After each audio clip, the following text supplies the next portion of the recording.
And now we move up to the main card, man. I've been recording this for a while, but it doesn't feel like I've been recording for too long. But hey, yeah, we've got Tyson Pedro taking on Harry Hunsucker. Why is this on the main card? I feel like they're just trying to turn Tyson Pedro into another Australian star because they've got Taito Ivasa, they've got Jack Della Maddalena coming up, they've got Jamie Malaki as well somewhat, Alexander Volkanovski obviously, but he's a champion, of course he's going to have a big name to him.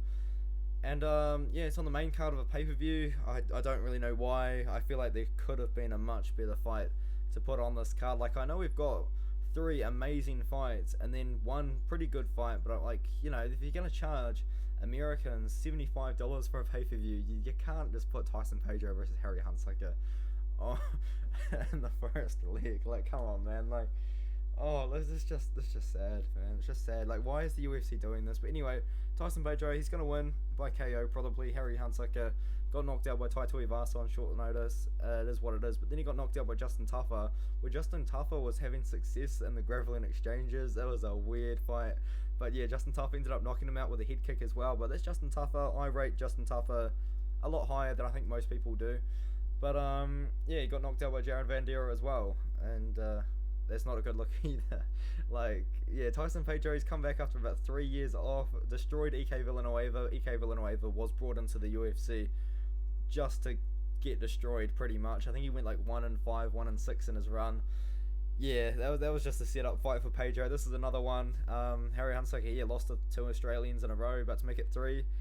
Pedro works a lot of elite kicks. He's got a really good grappling base as well. You might even see a submission out of him because he does have good submissions, but it's just a weird fight. I think they're just trying to build Tyson Pedro's name with a KO here. I think he's going to get it as well. Maybe he gets a submission as well after knocking him down, but I don't give Hunsucker too much opportunity here. Maybe he's a really live underdog. I think he's probably the biggest dog on the card, plus 550.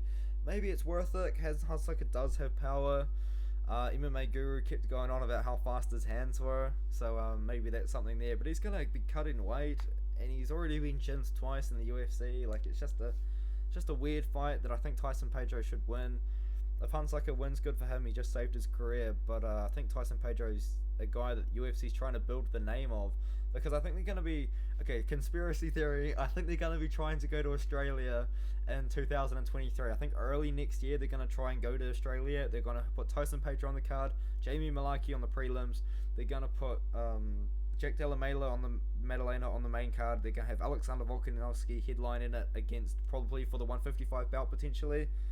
But even then they should put Charlie Olives in Brazil. But anyway, point is, I think they're going to be putting on an Australian card. Taito Ivasa even could headline it, and Tyson Pedro on the main card. I think I've just rambled about that, but I think that's what they're trying to do, trying to build Tyson Pedro's name so they can justify having a big Australian card next year. And if it is in Australia, guess who's going to be going? Because I'm from New Zealand, so I'll just fly over to Australia. It's a pretty quick flight. Fly back and watch the show. Yeah, 3.5 minutes, 3.50, half minutes. It wasn't too long of a prediction. I just wasted a lot of time though. I'll see you in the next fight.